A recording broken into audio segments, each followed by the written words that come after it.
Assalamu alaikum. Wa alaikum salam warahmatullahi wabarakatuh. Assalamu alaikum warahmatullahi taala wabarakatuh. Naam, kwa nyingine tena nakuja na mwendelezo darasa jinsi ya kuona majini kwa urahisi. Ilikuwa ni darasa la 3 sasa. Natoa njia ya 3. Nishatoa njia ya kwanza, njia ya pili kuhusiana kuku weusi. Njia ya kwanza kuhusiana na fatha na kuku. Njia ya pili kuku na paka mweusi. Na hii ni njia ya 3 ya kuhusu kondoo mweusi. Fanyaje? Isikilize. Kama ni yako ni kuona majini maruhani na uzungumze nao kwa jambo lako unalotaka. Kwanza narudia tena. Kwanza utakuwa ujikinge, ujilinde, usome dua za ulinzi. Au uwe ndani ya sako au ndani ya duara. Duara ambalo limechoroka kwa chumvi ya mawe.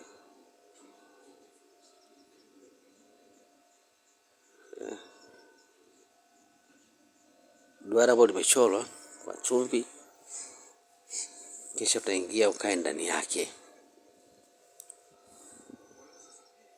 Sawa? Paka wanja wako huo utakapaka utaweza kuona. Haya, nini kinatakiwa?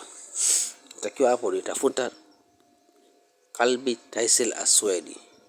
Kalbi Taisil Aswedi. Moyo wa kondoo mweusi. Kwa huyo pichani.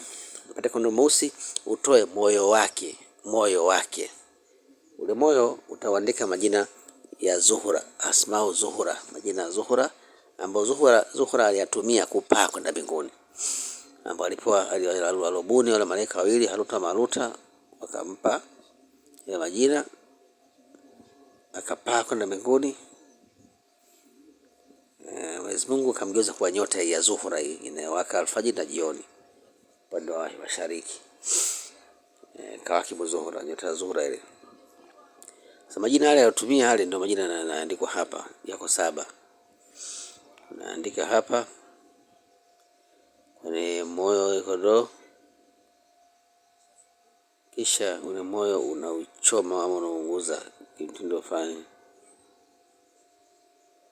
Unaunguza upate usila. Upate usila wake. Sawa ya usila sasa. Hifadhi kwenye kikopo vizuri kabisa. Utakuwa majini unapaka kwenye kope za macho kama wanja. Basi hapo utaenda kwa live katika ulimwengu mwingine. Utaona usio muoga, usikimbie.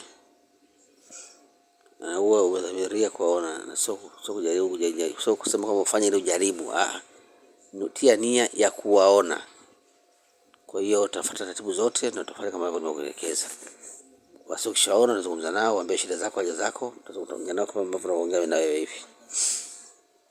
Njia za mujarabu zimefanyika na wazee wetu, kuzitumia inshallah. Wa assalamu alaikum wa rahmatullahi ta'ala wa barakatuh.